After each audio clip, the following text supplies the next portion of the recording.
We sometimes do a disservice to the Bible and its books when we simply pluck one verse from the 31,102 verses in the Christian Protestant Bible and simply focus on that one verse. Context is important.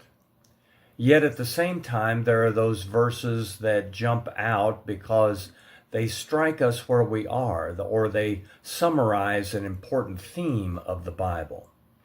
Such is Psalm 32, verse 8, that has our attention today as we talk about discerning the will of God.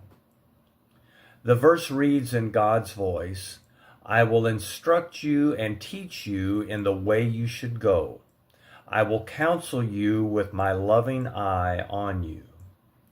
That's a helpful verse on its own, but the context adds so much to it. The book of Psalms may be understood by us as both a book of worship and a devotional book. There are in the book psalms that would have been sung for worship and some used as prayers. Still others are personal and private and individuals' expression. And that's the general context for Psalm 32. Looking at this specific psalm, we find three notations. One says that Psalm 32 is of David. This phrase usually means that the psalm's authorship is attributed to David.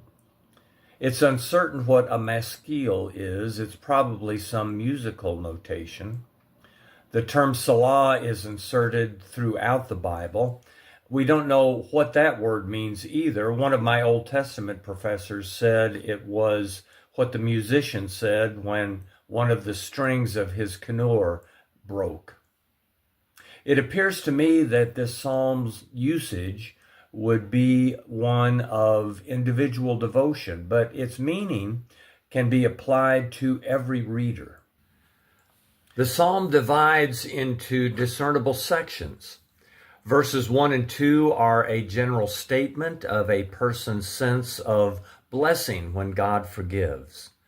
Verses 3 and 4 express the suffering of the person who tries to hide his sin from God.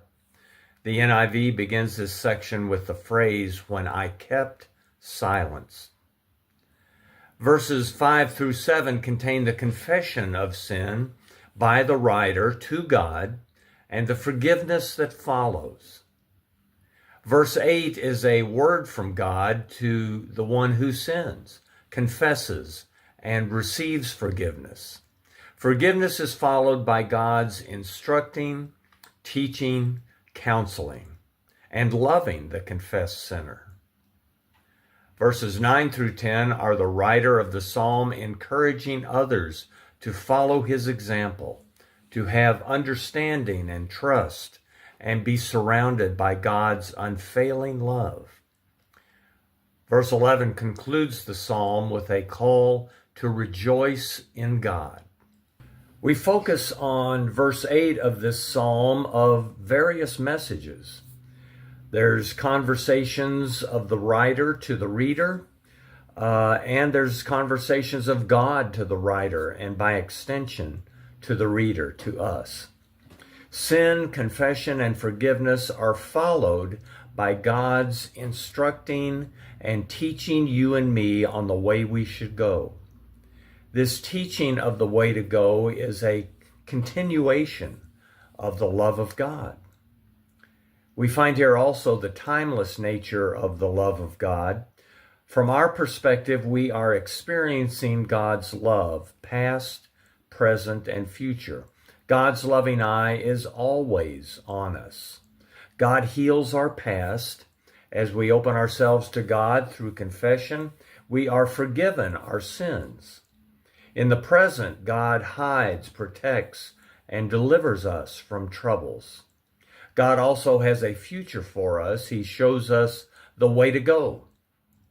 I believe God not only reveals to us how to live good and righteous lives in His care, but He also provides us with our specific path or way, God's specific direction for our lives. This way God teaches is both general and individual. God instructs all of us in the path of righteousness. This general way is for all of us. God, however, counsels us in a specific way that is only for us, each of us.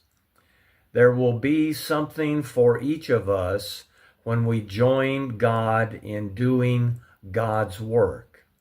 God has his loving eye on us and will know the timing for teaching us the way we should go.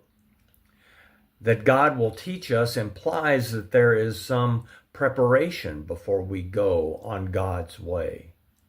We therefore must be patient and let God prepare us. God has his loving eye on us through life, through all of life. There is, however, another way God deals with us. His loving eye is always watching over us, but verse 4 says that God's hand was heavy upon me.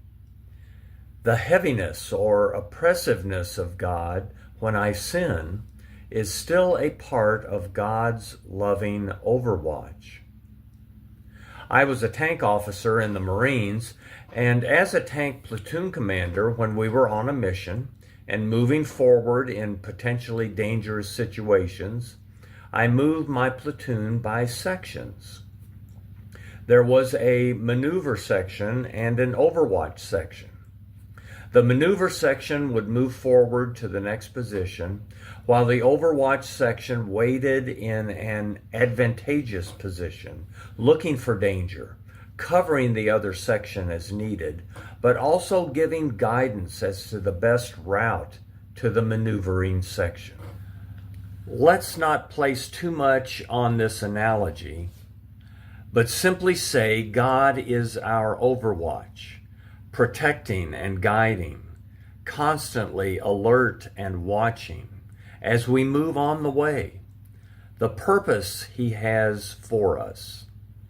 Be prepared with confession and forgiveness.